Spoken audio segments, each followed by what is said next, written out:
Assalamualaikum warahmatullahi wabarakatuh. Alhamdulillahilladzi bi ni'matihi tatimmu shalihat wa bi syukrihi tatazayad al-ala wal ni'mat wa bi dzikrihi tatanazzalur rahmat wal barakat wan naf'at.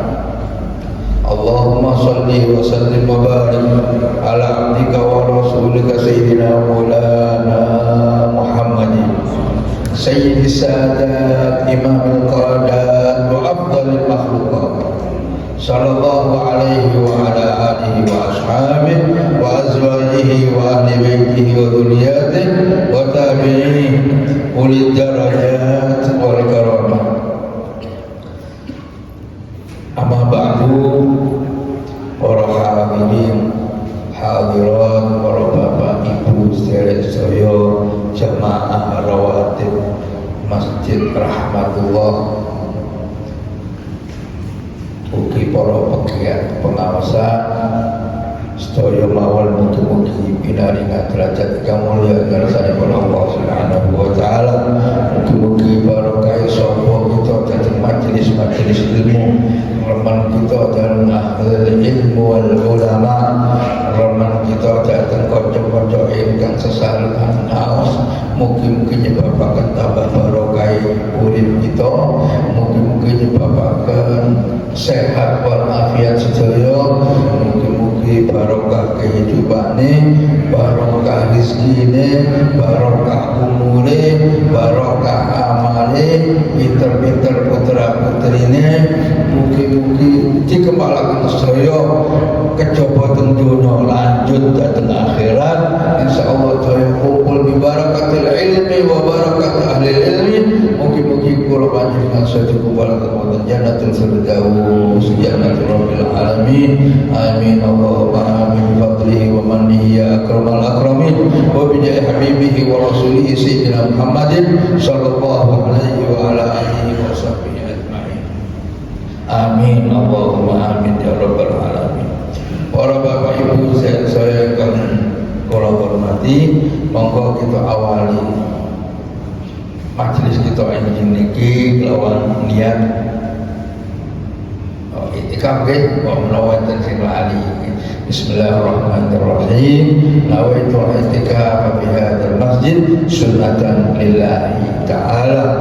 Kita sambung lawan doa bangun tidur atau doa setiap pagi yang seyogianya kita baca derek tertipe Imam Ghazali wonten kitab Bidayatul Hidayah.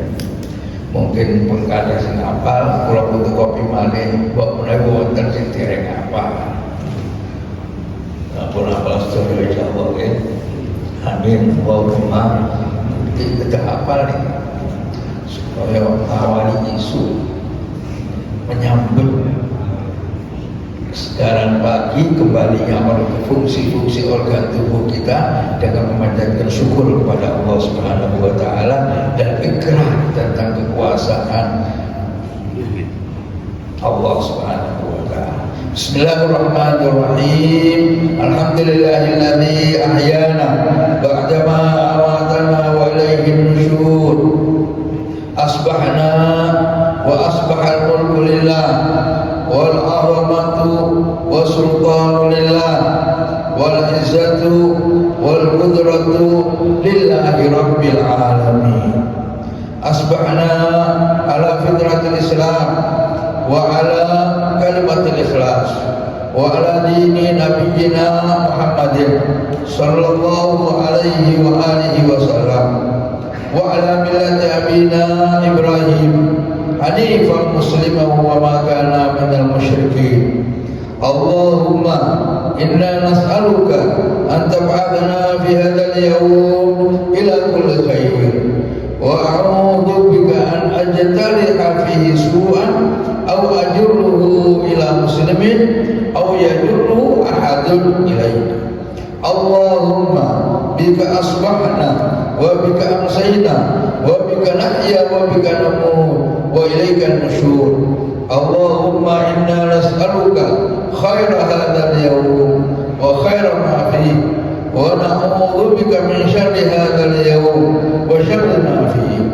Allahumma inni as'aluka khaira hadzal yawm wa fathahu wa nasrahu wa nurahu wa barakatahu wa hudahu. Wa sallallahu ala sayyidina Muhammadin wa ala alihi wa sahbihi wa sallam walhamdulillahi rabbil alamin. Bismillahil fatihah wa ala mana masyayikhuna wa asatidatuna wa ala mana wa ababuna wa ummahatuna wa ajdatuna wa jaddatuna wa ala man ma'asasatil masjidil mubarak sabiqhum wa lahiqhum wa musa'id hadal masjid wa immatu hadal masjid wa muadzin hadal masjid wa jama'atu hadal masjid al-mubarak wa hadratin Nabi Muhammad sallallahu alaihi wasallam. Al-Fatihah. A'udzu billahi minasyaitonir rajim. Bismillahir rahim. Alhamdulillahi rabbil alamin arrahmanir rahim maliki yaumiddin. Iyyaka na'budu wa iyyaka nasta'in. Ihdinas siratal mustaqim. Siratal ladzina an'amta 'alaihim ghairil maghdubi 'alaihim waladdallin. Rabbi ighfir li wa liwalidayya wa lil mu'minina amin. Bismillahirrahmanirrahim. Kajian tafsir kita pagi ini setelah beberapa surat, setelah kita lakukan kajian tafsir tematik, lalu saya beralih pada kajian surat-surat mufassalat. Pertimbangan saya mengkaji surat-surat mufassalat karena sering kita sapa dalam sholat suratnya. Setelah diawali dengan surat apa nih pertama, Iqra wa'ti dan seterusnya, sampailah kita pada urutan surat yang ke-97 hari ini, yaitu tafsir surat Al-Qadr. Ini surat Al-Qadr. Mari kita cari keberkahan surat ini dengan membaca bersama-sama kita. Bismillahirrahmanirrahim.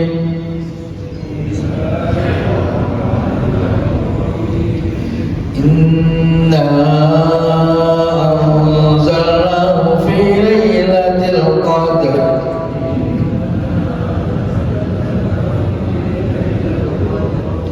Wa ma adraka ma lailatul qadr.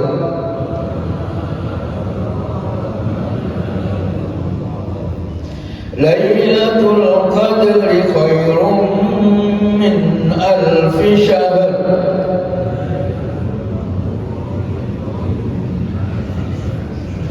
Tanazzalul malaikatu war-ruhu fiha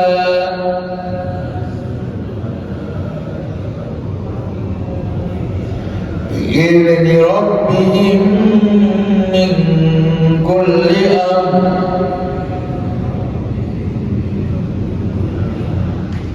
Salamun hiya hatta matla'il fajr.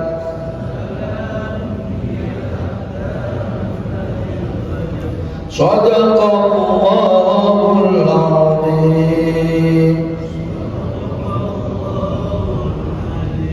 Alhamdulillah, mudah-mudahan dengan bacaan kita bersama, mudah-mudahan kita diingatkan oleh Allah Subhanahu wa Ta'ala tentang pentingnya membaca surat Al-Qadr sebagaimana yang diajarkan oleh Rasulullah Sallallahu Alaihi Wasallam. Yang pertama, bahwa di dalam mengkaji Al-Quran tentu harus diawali dengan latihan bacanya harus benar, bacanya harus benar. Setelah bacaannya benar, dilanjut dengan berusaha memahami maknanya dengan benar, memahami maknanya dengan benar. Lanjut bisa sakit-sakit dengan nopo tafsirannya. Makna dengan tafsiran beda. Makna sekadar terjemah, tafsiran merupakan pengembangan dari sekedar makna.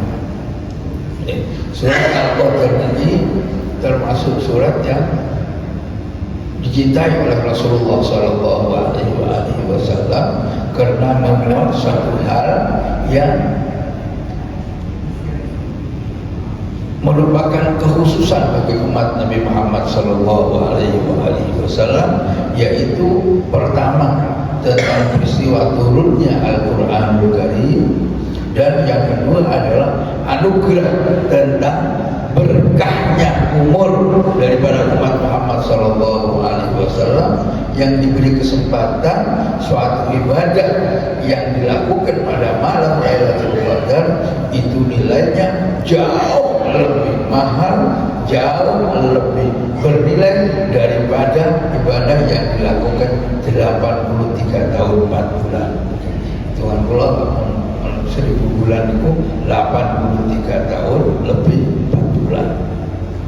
Oleh karena itu Rasulullah SAW sebagai rasa syukurnya sangat menyukai membaca surat ini. Selain para ulama memperlakukan surat ini secara istimewa. Nopo istimewa ya?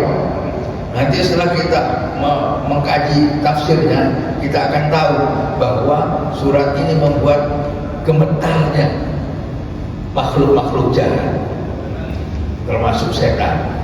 Kenapa? Karena di situ ada ungkapan salamun ya hatta matla'il fajr.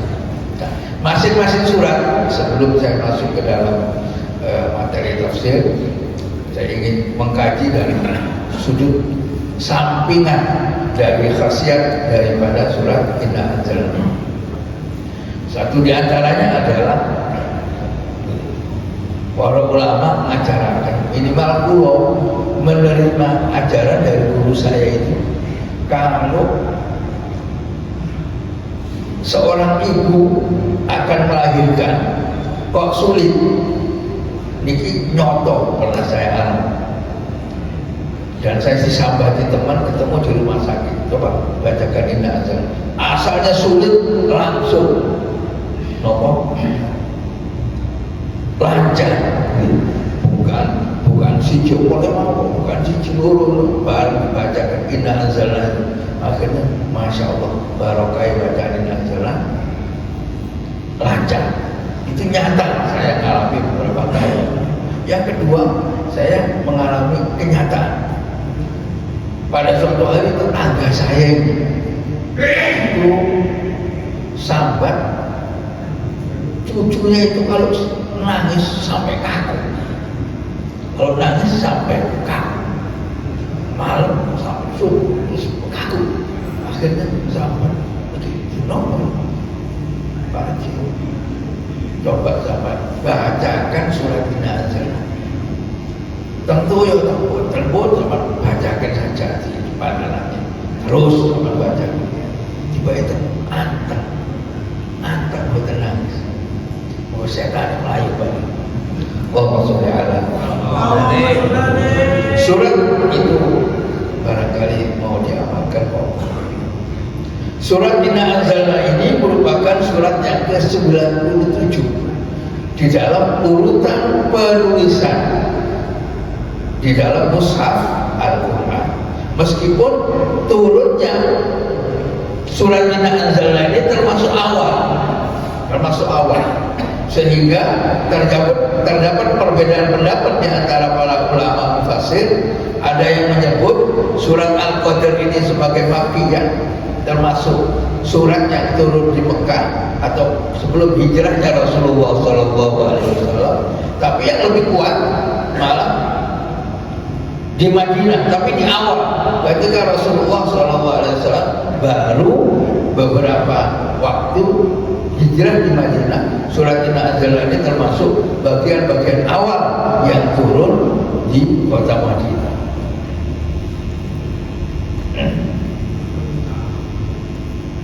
Bismillahirrahmanirrahim.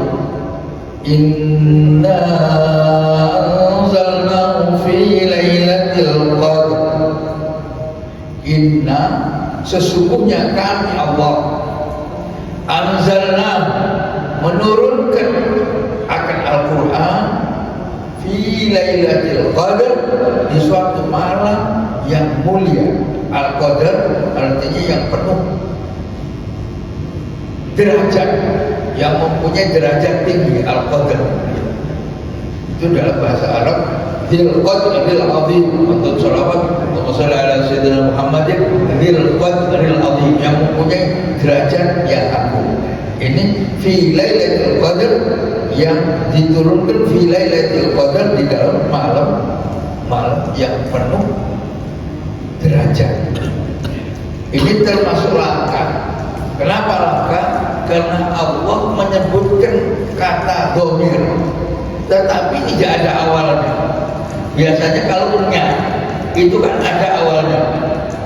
Datang seorang laki-laki, dia bersama istrinya, dia kembalinya ke laki-laki. Biasanya kata ganti itu pasti diawali dengan lafaz yang nyata. Kalau dalam bahasa grammar disebut isim dhahir. Ja'a rajulun huwa yahmilul kitab, misalnya dia membawa. Nah, ini hanya ini Allah Subhanahu wa taala berfirman dengan dhamir tapi tidak ada awalannya. Kenapa? Karena mulianya Al-Quran, lalu dianggap sebagai sesuatu yang ma'lum di dalam pikiran Rasulullah SAW, sehingga Allah berfirman langsung dengan pakai kata ganti, bukan kata kata nama. Inna anzalnahu fi lailatul qadar wa ma adraka ma lailatul qadar. Wa ma itu huruf istifham yang berarti pertanyaan. Wa ma adraka ma lailatul qadar, dan tahukah kamu apa itu malam kemuliaan? Allah bertanya tetapi tidak perlu dijawab, karena dijawab sendiri oleh firman berikutnya. Struktur kata ini beberapa kali digunakan oleh Allah Subhanahu wa taala ketika mempertanyakan atau bertujuan untuk memantapkan pertanyaan. Seperti misalnya ketika Allah bertanya tentang hari kiamat. Al-Qari'ah, wa ma adraka mal qari'ah. Hari kiamat. Tahukah kamu tentang apa itu hari kiamat? Karena begitu dahsyatnya hari kiamat. Yauma yakunun nasu kal farashil mabthus wa takunul jibalu kal ihdil mabthus. Di mana manusia sudah tidak berbentuk manusia, tetapi sudah hancur lebur. Yauma yakunun nasu kal farashil mabthus, seperti laron-laron atau binatang yang sudah hancur. Wa takunul jibalu kal ihdil mabthus. Al-Qari'ah al-Qari'ah wa ma adraka mal qari'ah yauma yakunun nasu kal farashil mabthus wa takunul jibalu kal ihdil mabthus. Dan gunung-gunung sudah hancur berlebur seperti nomor. Pokoknya sudah hancur lebur kal ihdil mabthus. Allah mengajukan suatu ungkapan dengan bentuk pertanyaan, tapi tujuannya bukan bertanya, tetapi untuk memantapkan keterangan yang akan disampaikan. Wa ma adraka ma lailatul qadar wa ma adraka mal qari'ah. Tahukah kamu tentang apa itu kiamat? Kalau di sini wa ma adraka ma lailatul qadar, tahukah kamu tentang apa itu hari yang penuh kemuliaan? Hari kemuliaan itu adalah malam kemuliaan itu adalah malam turunnya Al-Quran. Lailatul Qadri khairun min alfi syahr, yang dimana malam Lailatul Qadar itu nilainya itu lebih baik, lebih mulia, lebih mahal daripada nilai 1000 bulan dibandingkan dengan saat-saat yang lain, waktu yang lain diperbandingkan dengan kesempatan-kesempatan yang lain. Kenapa? Karena Lailatul Qadar itu adalah malam turunnya Al-Quran. Malam turunnya Al-Quran yang sungguh-sungguh menjadi malam turunnya Al-Quran, yaitu yang terjadi pada suatu malam di malam Ramadan dalam sejarahnya. Kenapa? Karena dalam ayat lain di surat Al-Baqarah Allah memberikan keterangan yang lebih tegas tentang turunnya Al-Quran, yaitu Syahrul Ramadan alladzi unzila fihi al-Qur'an hudan lin-nas wa bayyinatin minal huda wal furqan. Asbabun nuzul. Imam Ibnu Jarir meriwayatkan dari Imam Mujahid, seorang tabi'in, dia berkata, dulu di kalangan Bani Israel ada seorang laki-laki yang sholat malamnya luar biasa. Tiap malam tahajudnya sampai subuh. Ia juga berjihad memerangi musuh di waktu siang hingga menjelang malam. Walhasil terungkap cerita di kalangan para sahabat tentang giatnya umatnya Nabi Musa alaihissalam. Saking giatnya, sebahagian orang itu ada ibadahnya luar biasa. Umurnya panjang-panjang, ratusan tahun, ibadahnya lama-lama, sholatnya malam sampai subuh. Kalau ada kesempatan perang tidak pernah absen, sampai 1000 bulan. 1000 bulan berarti kira-kira 83 tahun nilai masa dia ikut serta berperang. Nah, umurnya ratusan tahun. Lalu para sahabat merasa kecil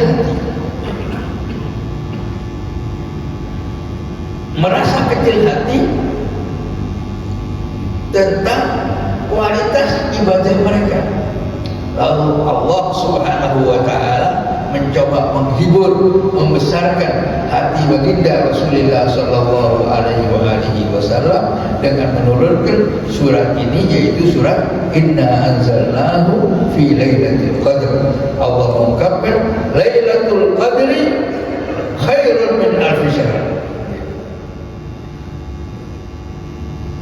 Imam Ibnu Katsir menjelaskan Allah menurunkan Al-Quran pada malam Lailatul Qadar, yaitu malam yang penuh berkah, suatu malam yang terjadi di bulan Ramadan, sebagaimana Allah mengungkapkan lagi di dalam surat Al-Furqan ayat 3, Bismillahirrahmanirrahim, Inna anzalnahu fi lailatul qadr.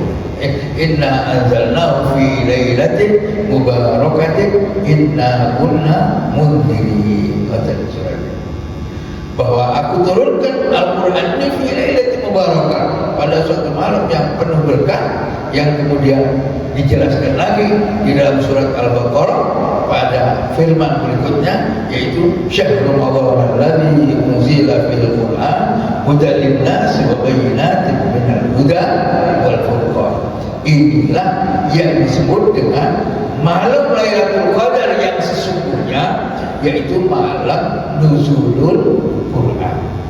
Adapun malam-malam Lailatul Qadar yang kita alami setiap Ramadan, itu merupakan anugerah Allah yang mengulangi untuk mengenang sejarah turunnya Al-Quran. Lalu umat Muhammad yang merupakan umat sasaran, umat tujuan bagi turunnya Al-Quran ini, dianugerahi tiap tahun, yaitu malam Lailatul Qadar, yang menurut catatan hadis yang diterangkan oleh Rasulullah SAW bahwa Lailatul Qadar itu pada umumnya terjadi di bagian-bagian 10 terakhir daripada bulan Ramadan. Nah, apa makna nuzulul Quran? Makna nuzulul Quran menurut para mufassir itu mempunyai dua macam, dua kali atau dua tahap penurunan Al-Quran. Yang pertama yaitu yang disebutkan dalam surat ini, yaitu turunnya Al-Quran jumlatan wahidah, secara langsung satu Al-Quran. Pertama, Allah menurunkan Al-Quran dari Lauhul Mahfuz ke Baitul Izzah secara sekaligus. Yang kedua, Allah menurunkan Al-Quran dari Baitul Izzah kepada Rasulullah sallallahu alaihi wasallam secara berangsur-angsur sekitar 22 tahun. 22 tahun itu rinciannya menurut sebahagian para ulama 22 tahun lebih 2 bulan lebih 22 hari. Kira-kira 2 tahun. Itu diturunkan ala hasbil hajat. Nek cara nopo tafsir munajjamah secara berangsur. Ada Al-Quran yang turun mempunyai asbabun nuzul. Punya asbab nuzul. Seperti surat Al-Qadr yang turun ada latar belakang peristiwanya. Seperti misalnya surat tentang haid. Wa yas'alunaka 'anil mahid qul huwa adzan fa'tazilun nisaa fil mahid. Mereka bertanya para sahabat kepada Rasulullah tentang haid. Katakan haid itu darah, penyakit darah kotor yang memang merupakan karakter kaum wanita yang dikeluarkan setiap bulan, kira-kira begitu. Qul huwa adzan fa'tazilun nisaa fil mahid, maka tinggalkan kaum wanita ketika dalam keadaan haid. Sebagaimana peristiwa tentang haramnya judi, haramnya minum-minuman keras, haramnya memperanakan uang atau lintah darah, itu juga ada latar belakang peristiwa yang membuat sengsaranya kehidupan kemudian turun, padahal itu menjadi hobi, menjadi bagian dari pola hidup masyarakat pada saat itu, sehingga ada ayat itu mempunyai latar belakang tetapi turun secara bertahap. Kenapa? Ya karena supaya kuat untuk melaksanakannya, seperti minuman keras, juga judi itu sudah kegemaran. Kenapa? Karena judi dia enak, cepat menjadikan orang kaya. Moro-moro tadi konglomerat kena tepak terus tokele pamane. Juga seperti minuman keras, itu judi, minuman keras dianggap solusi. Kenapa? Karena menghilangkan kepenatan, menghilangkan kesubukan, meskipun nilainya sesaat. Mereka tidak tahu bahwa itu hilang sesaat tapi datang penyakit bertumpuk-tumpuk berikutnya. Belum lagi kerusakan urat syaraf yang diakibatkan dari minuman keras. Itu oleh karena itu Allah ketika menurunkan pengharaman judi, khamar dan riba itu secara bertahap karena sudah menjadi bagian dari pola hidup masyarakat jahiliyah pada saat itu. Sebagian lagi ayat Quran ini turun tanpa sababun nuzul, itu yang ada latar belakang peristiwanya. Ada yang tanpa peristiwa, tapi memang merupakan perintah Allah Subhanahu wa Ta'ala. Contoh, misalnya surat Al-Ikhlas itu turun tanpa ada peristiwa. Ada peristiwa yang melatar belakang. Allah berfirman, "Qul huwallahu ahad, Allahus samad, lam yalid wa lam yulad wa lam yakul lahu kufuwan ahad." Misalnya, dan banyak lagi contoh-contoh. Nah, surat Al-Qadr ini termasuk bagian daripada surat-surat yang diturunkan Allah Subhanahu wa Ta'ala yang dilatar belakangi oleh suatu peristiwa. Di dalam surat Al-Qadr ini Allah menggunakan kata anzala. Nah, artinya menurunkan. Yang umumnya berarti turun sekaligus. Inna anzalna. Jadi kalau kata aslinya itu kata sulasi, hanya 3 huruf. Nazala yanzilu nuzulan, turun secara mutlak. Artinya apakah turun dari mimbar, apakah turun dari tangga, atau apa, turun kelas misalnya, itu nazala. Tetapi dalam ayat ini Allah menggunakan anzala. Anzala itu artinya turun sekaligus. Misalnya anzala al-qatar, turun hujan. Nah, ya air hujan itu ya turun sekaligus, bukan sedikit-sedikit. Bentuk lainnya adalah nazala yang umumnya menunjukkan arti turun sedikit demi sedikit atau berangsur-angsur. Sehingga ayat ini menunjukkan bahwa Al-Quran diturunkan secara sekaligus dari Lauhul Mahfuz ke Baitul Izzah pada malam Lailatul Qadar. Yang menurut mayoritas para ulama tafsir terjadinya adalah pada malam ganjil 10 hari daripada bulan Ramadan, sebagaimana Rasulullah sallallahu alaihi wasallam bersabda, "Inni uridu lailatul qadar wa inni nusituha wa innaha fil ashril awakhir faltamisuha fi mitri." Kata Rasulullah, aku pernah diperlihatkan lailatul qadar, kemudian aku dilupakan atau lupa sendiri. Nah, itu kalau sudah menyangkut sesuatu yang istimewa, khususnya tentang Al-Quran, itu sebaiknya kita jangan bilang lupa, tapi terlupa atau dilupakan. Kenapa?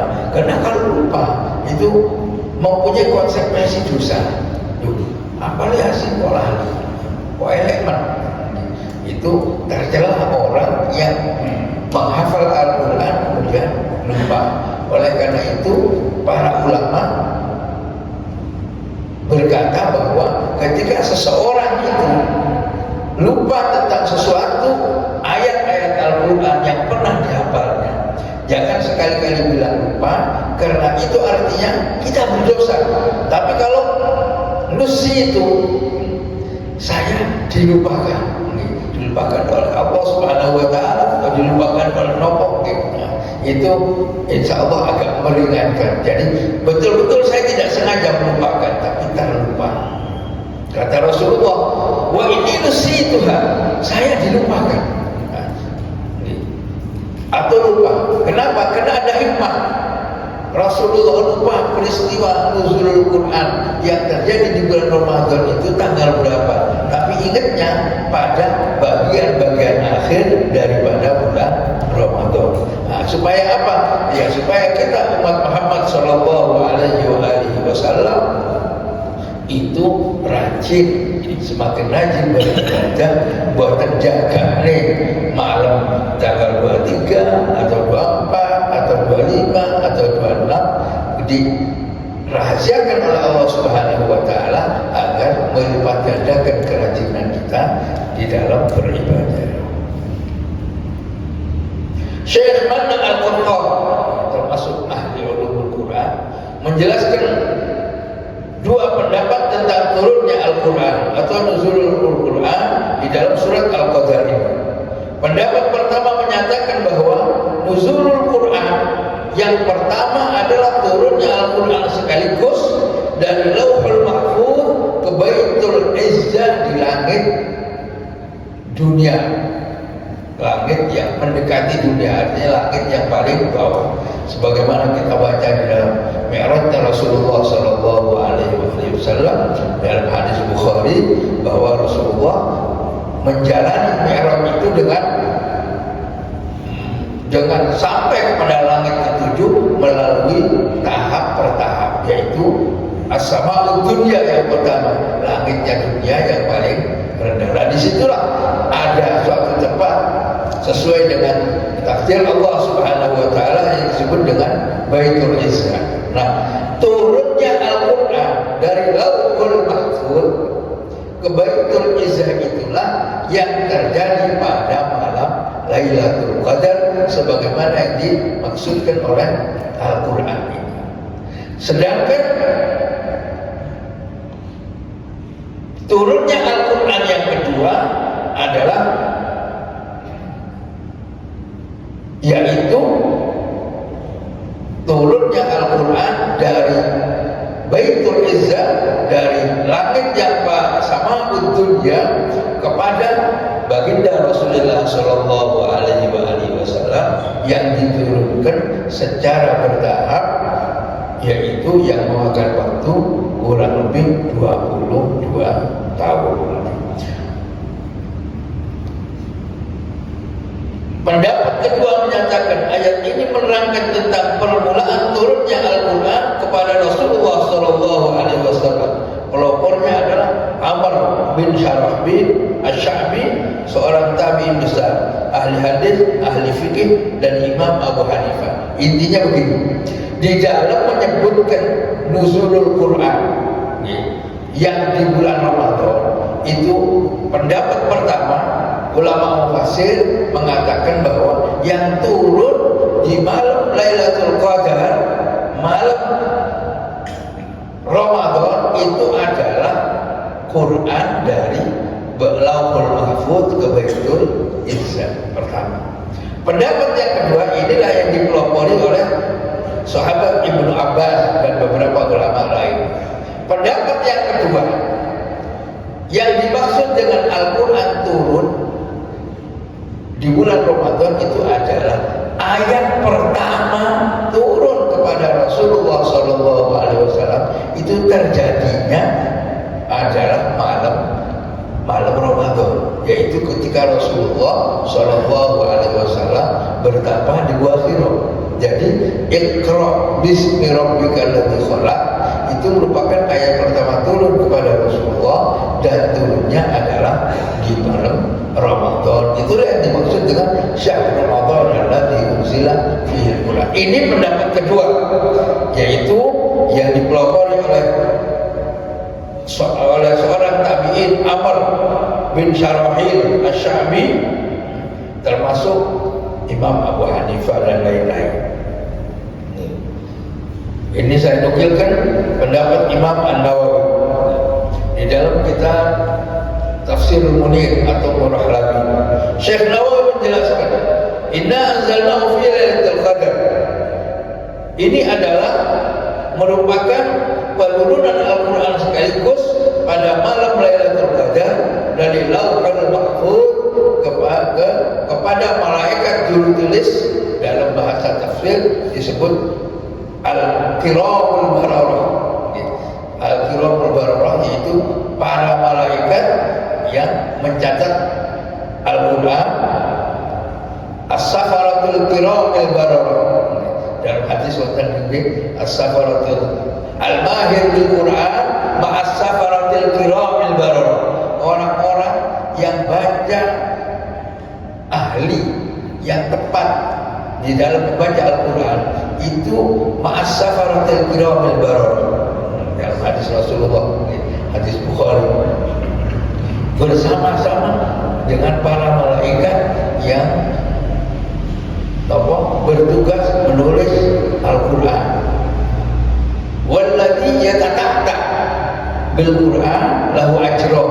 Sedangkan yang tidak mahir baca Al-Quran, macane pelekak-pelekuk, iya na'budu, walladzi yatata'ta bil Quran lahu ajrun, mendapatkan 2 pahala. Kok malah 2 pahala? Satu pahala senang maca Quran, yang kedua kangelan kok bangga maca. Nah, itu hadis gitu. Tapi kalau yang ahli baca Al-Quran bukan disebut pahalanya, tetapi bersanding dengan para malaikat as-safaratul kiramil bararah. Nah, di sini menurut Imam An-Nawawi Al-Baghdadi dalam kitab tafsirnya bahwa Al-Quran di malam Lailatul Qadar itu adalah yang dimaksud turunnya Al-Quran dari Lauhul Mahfuz ke Baitul Izzah. Kemudian malaikat as-safaratul kiramil bararah secara berangsur-angsur kepada malaikat Jibril, kemudian malaikat Jibril menurunkannya kepada Nabi Muhammad SAW secara berangsur-angsur selama 23 tahun. Sesuai dengan kejadian atau peristiwa dan kebutuhan terhadap Al-Quran yang dirasakan oleh baginda Rasulullah dan para sahabat-sahabat Rasulullah SAW. Masih menurut Syekh Nawawi Al-Barkani bahwa makna Al-Qadar adalah takdir. Selain qadar itu makna derajat, juga qadar adalah takdir, artinya penetapan. Dinamakan dengan Lailatul Qadar, hari malam penetapan, karena Allah pada saat itu pula menetapkan apa yang Allah kehendaki, meliputi kematian, ajal, rezeki dan lain-lain, sampai pada tahun yang sama pada malam berikutnya. Jadi menurut sebagian ulama, malam Lailatul Qadar itu merupakan malam pemutusan, penentuan bagi kepastian-kepastian yang akan dialami oleh para makhluk Allah Subhanahu wa ta'ala. Ketetapan tersebut Allah berikan kepada para malaikat pengatur, yakni malaikat Israfil, Mikail, Israil, malaikat Jibril dan lain-lain. Jumhurul ulama menyatakan bahwa malam Lailatul Qadar itu terdapat di bulan Ramadan. Imam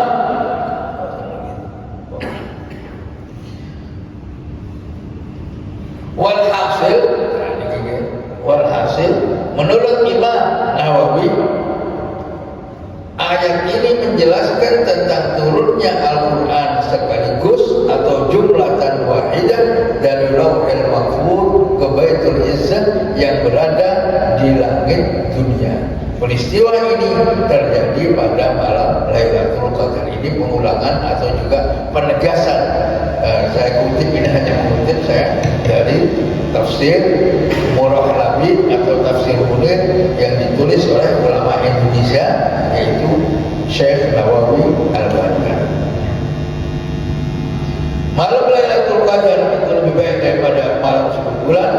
Hadisnya adalah wa akhraj Ibnu Abi Hatim al-Wahidi al-Mujahid anna Rasulullah sallallahu alaihi wasallam dzakara rajulan min bani Israil labisa silah fi sabilillah alf shahr wa ajaba al-muslimun min dzalik fa anzalallah inna anzalnahu fi lailatul qadr wa ma adraka ma lailatul qadr lailatul qadr khairun min alf shahr allati laysa dzalika ar-rajul labisa dzalika ar-rajul as-silah fiha fi sabilillah.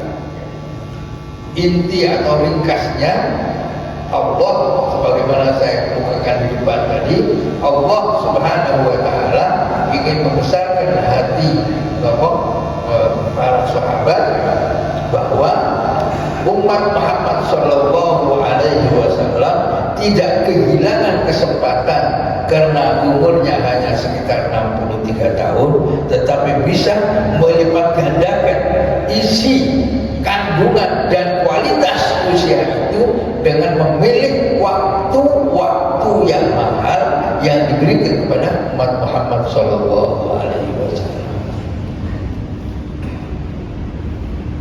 Berkahnya usia.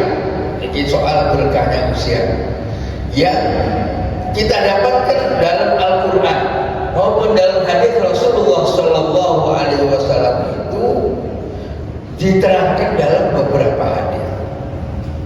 Jadi contoh,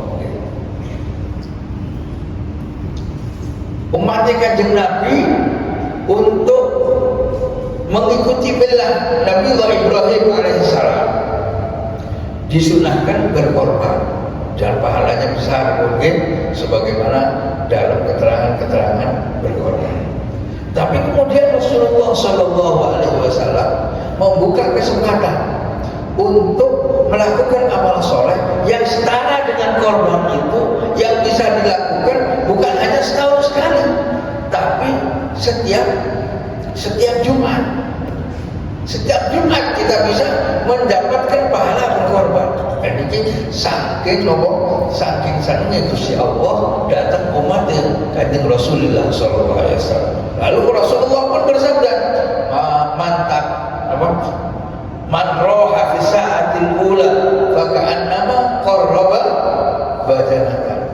Wa man roha fi sa'atil tsaniyah fa ka'annama qarraba baqaratan.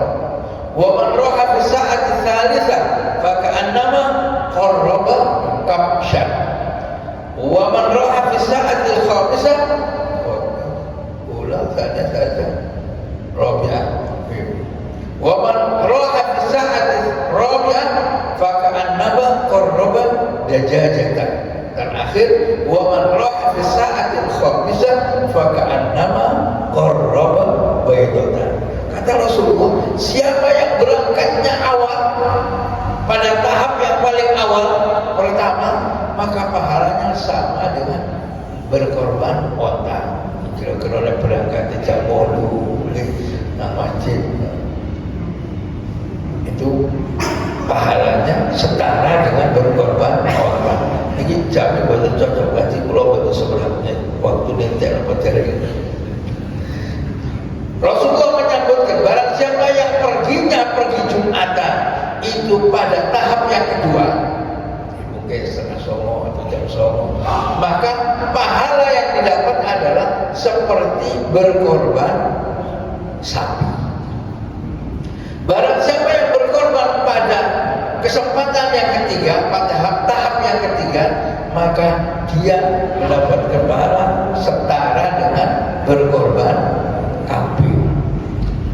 Demikian pula seterusnya, barang siapa yang agak siangan sedikit perginya pada tahap yang keempat, maka dia mendapatkan pahala berkorban seperti berkorban ayam jajan-jajan.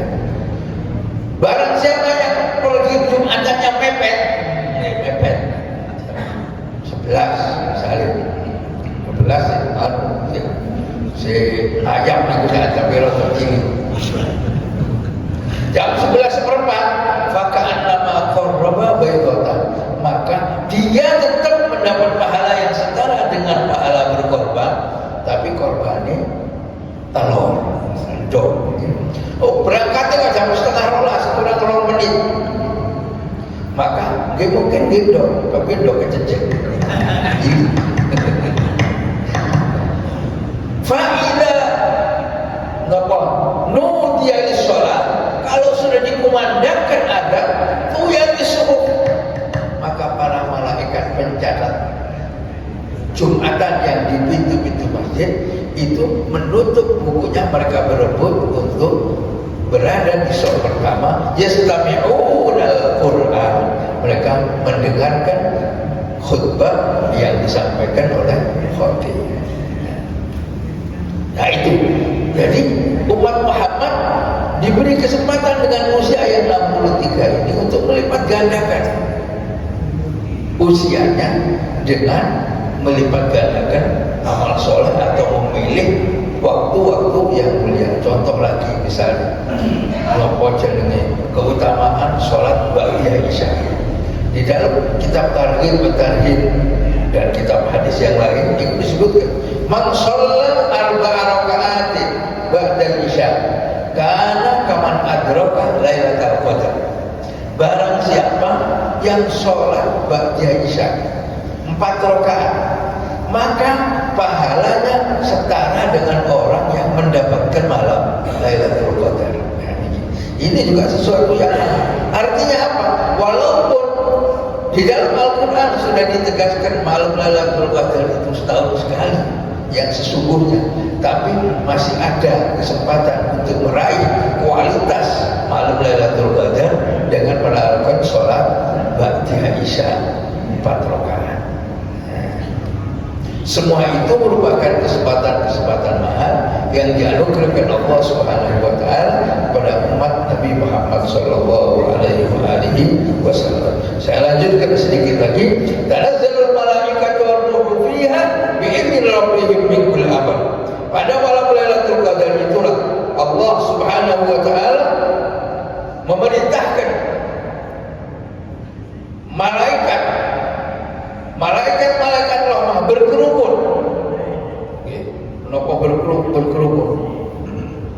Turun bersama-sama, termasuk waruh dan malaikat Jibril biizni rabbihim, dengan izin mereka, dengan izin Tuhan mereka, min kulli amr, untuk menyelesaikan segala urusan, segala keruwetan, segala kesempitan, segala kegelapan yang gelap menjadi terang, dan seterusnya. Salamun ya hatta matla'il fajar, yang membawa kesejahteraan, keselamatan yang dipanjatkan oleh para malaikat tadi sampai hatta matla'il fajar, sampai terbitnya fajar suci. Itulah keistimewaan malam Lailatul Qadar. Sampun kami lagi. Sampun. Monggo dari jamaah ibu-ibu barangkali ada yang perlu disampaikan. Bismillahirrahmanirrahim. Assalamualaikum warahmatullahi wabarakatuh. Ustaz, Al-Quran itu disebut juga dengan Al-Furqan, Al-Huda, Asy-Syifa. Mohon dijelaskan dari nama-nama tersebut. 2. Kapankah Lailatul Qadar itu diturunkan? Sebab ada yang mengatakan pada awal Ramadan, yang mengatakan di tanggal-tanggal ganjil. Sesuai dengan dalil Al-Quran, kapankah Lailatul Qadar itu diturunkan? Terima kasih. Assalamualaikum warahmatullahi wabarakatuh. Warahmatullahi wabarakatuh. Pertama, tentang nama Al-Quran. Nama Al-Quran itu kata Allah menyebutkan nama Al-Quran. Wonten kitab, dzalika kitabul la raiba fihi hudan lil muttaqin. Wonten Al-Quran syahrul Ramadan ladzi unzila fihi Quran. Wonten malih Al-Furqan, sampai oleh karena di situ ada kata Al-Furqan, nama Al-Quran, jadi ada surat namanya surat Al-Furqan. Terus ada beberapa, lebih dari itu, terbit kata puluhan, nama Al-Quran itu puluhan, sesuai dengan kandungan yang ada dalam Al-Quran. Dan tentu juga sesuai dengan misalnya Al-Quran disebut Alkitab. Kenapa? Karena itu merupakan kitab samawi. Oleh karena itu Allah menyebutkan Al-Quran ini Alkitab, karena bagian daripada kitab samawi yang diturunkan kepada para nabi dan rasul. Disebut dengan Al-Quran karena Al-Quran ini merupakan bacaan yang dianugerahkan, bacaan mulia yang dianugerahkan kepada umat Muhammad sallallahu alaihi wasallam. Wakadzalika anzalnahu Qur'anan Arabiyyan la'allakum ta'qilun. Demikian pula Al-Furqan. Apa arti Al-Furqan? Al-Furqan itu, Al-Quran disebut Al-Furqan. Kenapa? Karena Al-Quran merupakan hak pemisah, kekuatan pemisah antara yang hak dan yang batil, antara yang halal dan yang haram, antara yang benar dan yang salah. Oleh karena itu, karena parameter hidup ini yang sesat dan benar itu Al-Quran, maka disebutkan Al-Quran ini sebagai Al-Furqan. Dan itu Allah yang memberi nama dalam Al-Quran sendiri, Al-Furqan dan lain-lain. Yaitu nama-nama Al-Quran disebutkan oleh Allah sering melihat pada fungsi daripada Al-Quran. Yang kedua, soal Lailatul Qadar. Memang ada di antara para ulama yang berpendapat bahwa Lailatul Qadar itu tidak mesti di akhir, walhasil di bulan Ramadan. Kalau di bulan Ramadan ini ittifaq para ulama, memang di bulan Ramadan, karena Allah jelas Al-Quran yang mengatakan syahrul Ramadan alladzi unzila fihi Quran, jelas syahrul Ramadan. Tapi Allah tidak menyebutkan apa di tengah, apa di tanggal 17. Makanya kita melakukan, ada umumnya Indonesia mengadakan peringatan malam nuzulul Quran, bukan tanggal liburan tapi tanggal 17. Kenapa? Karena memang ada beberapa ulama yang berpendapat bahwa nuzulul Quran itu terjadi pada malam 17. Lah, kalau ditanya tentang mana Qurannya, tidak ada yang menyebutkan tentang tanggal berapa, atau bahkan di awal, di tengah atau di akhir juga tidak ada. Sebagaimana juga Rasulullah SAW tidak menyebutkan. Ada, tapi Rasulullah lupa. Rasulullah merasa dilupakan.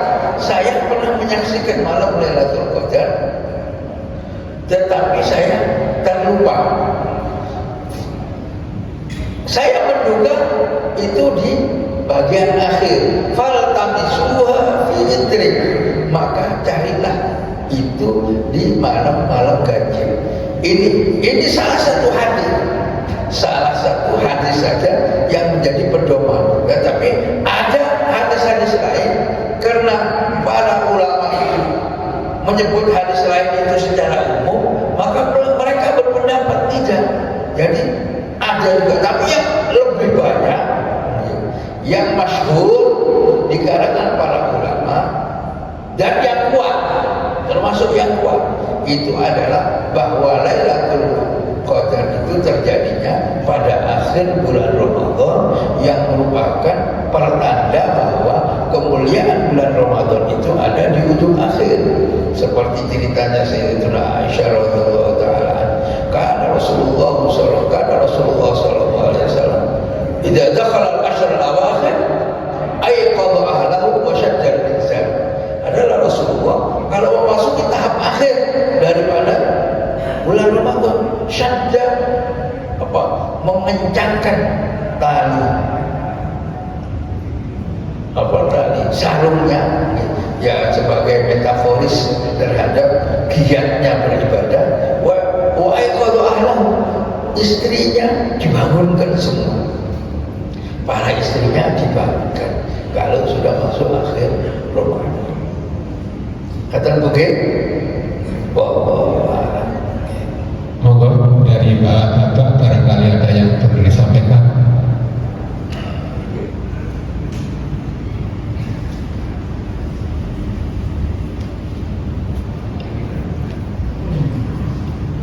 Bismillahirrahmanirrahim. Assalamualaikum warahmatullahi wabarakatuh.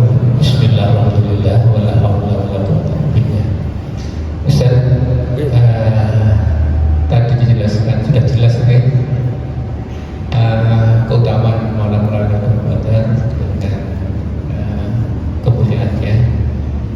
Bila melakukan kebaikan sudah jelaskan tadi. Namun saya tanyakan bagi orang-orang yang melakukan ketidakbaikan, apakah juga dilipat gandakan dosanya? Yang kedua, saya kira itu saja. Ustaz, mohon penjelasannya. Ini kita menerangkan sejak tadi adalah tentang amal soleh atau kebaikan-kebaikan yang dilipat gandakan. Bagaimana kalau justru yang dilakukan itu amal yang tidak soleh pada kesempatan-kesempatan yang mulia? Wallahu a'lam. Tapi Imam Al-Ghazali di dalam kitab Ihya itu memberi keterangan, idza haqqallahu 'abdan ista'malahu fil awqatil fadilah fi fawadilil a'mal. Apabila Allah itu mencintai seorang hamba, maka Allah gerakkan orang tersebut untuk berbuat sesuatu yang utama pada waktu-waktu yang mulia. Untuk apa? Ya supaya melipat gandakan amal baiknya. Wa idza maqatahu ista'malahu fil awqatil fadilah bi sayyi'atil a'mal. Kalau Allah kepada seorang hamba, kata Imam Ghazali, bukan hadis apalagi Quran, pendapat Imam Ghazali. Dan apabila Allah murka kepada seorang hamba, maka Allah gerakkan dia untuk melakukan kegiatan-kegiatan atau pekerjaan-pekerjaan yang jahat fil awqatil fadilah, pada waktu yang mulia, pada waktu yang utama. Untuk apa? Untuk supaya lebih dalam penyesalannya, lebih tinggi kerugiannya, dan lebih dahsyat penyesalannya. Kalau Imam Ghazali dalam kitab Ihya. Ini artinya apa? Ya otomatis kalau orang yang tidak menghargai waktu mulia, maka dia akan mendapat penyesalan yang lebih dahsyat. Secara tidak langsung penyesalan itu akan berlipat ganda apabila dilakukan di waktu yang mulia. Wis ngerti malam Jumat, umpamanya malam Jumat itu merupakan anugerah Allah Subhanahu wa taala, waktu yang mahal kepada umat Muhammad sallallahu alaihi wasallam. Tapi kok nek tiap malam Jumat tambah giat. Tambah giat maksiat, naudzubillahi min dzalik. Itu akan mengalami penyesalan yang lebih dahsyat. Wallahu a'lam. Mudah-mudahan Allah Subhanahu wa taala memberikan anugerah keluasan rahmatnya. Wa rahmati wasi'at kulla syai', kata Allah Subhanahu wa taala dalam Al-Qur'an. Belas kasih rahmatku itu wasi'at kulla syai', melampaui seluruh apa yang ada di dalam dunia ini. Dan dalam ajaran tasawuf, Allahumma maghfiratuka awsa'u min dzunubina wa rahmatuka arja indana min a'malina. Ya Allah, niki keluarnya para ulama tasawuf, para ahli thariqat. Ya Allah, ampunanmu jauh lebih luas daripada dosa-dosaku, sedangkan kelonggananmu dan kasih sayangmu itu jauh lebih luas, lebih kuat daripada amal soleh. Jadi amal soleh kita itu gak ada apa-apanya dibanding luasnya kasih sayang dan rahmat Allah Subhanahu wa taala. Sebagaimana dosa kita ini juga tidak ada apa-apanya dibanding dengan luasnya ampunan Allah Subhanahu wa taala. Mungkin kula panjenengan saya sami-sami komanan rahmat Allah, maghfirah Allah, dan mudah-mudahan barokah kehadiran kita pada pagi hari ini. Allah Subhanahu wa taala melimpahkan taufik, hidayah dan inayah kepada kita, kepada keluarga kita, kepada putra-putri kita. Mudah-mudahan diberkahi ketika masuk bulan Rajab, digiatkan untuk memulai pekerjaan puasa, memulai tilawatul Quran, memulai sholat sunnah, sehingga masuk Ramadan, kata Nabi Muhammad, kata para ulama, bukan lagi latihan puasa, bukan lagi latihan baca Quran, tapi sudah menikmati nikmatnya sholat tarawih, nikmatnya ibadah puasa, nikmatnya baca Al-Quran. Kenapa? Karena sudah diawali mulai bulan Rajab. Itulah makna doa Rasulullah SAW. Allah, ya Allah, minta aku keberkahan ketika masuk bulan Rajab. Ya Allah, aku minta keberkahan ketika masuk bulan Syaban.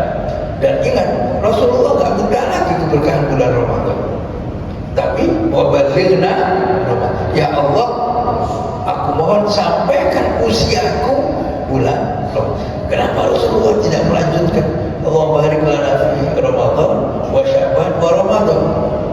Karena orang kalau sudah ditakdir masuk bulan suci Ramadan, itu sudah sama dengan diberkahi oleh Allah. Hujan barokah, hujan kesempatan untuk melipat gandakan pahala. Turu mawon pun asal ganjaran, paribasan mawon. Itulah mudah-mudahan anugerah tersebut dilimpahkan kepada kita semua. Amin, Allahumma amin, dan sama-sama mendapat ilmu yang bermanfaat. Bismillahirrahmanirrahim. Alhamdulillahirabbil alamin. Allahumma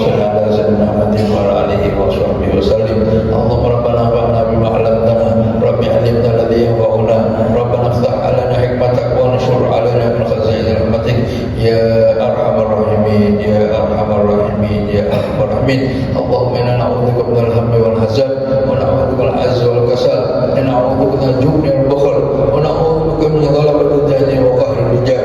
اللهم اهدنا بهداك واجعلنا من يسار في رضاك ولا تولنا وليا سواك ولا تجعلنا ممن خالف أمرك وعصاك. وحسبنا الله ونعم الوكيل لا حول ولا قوة إلا بالله العلي العظيم. وصلى الله على سيدنا محمد وعلى آله وصحبه وسلم والحمد لله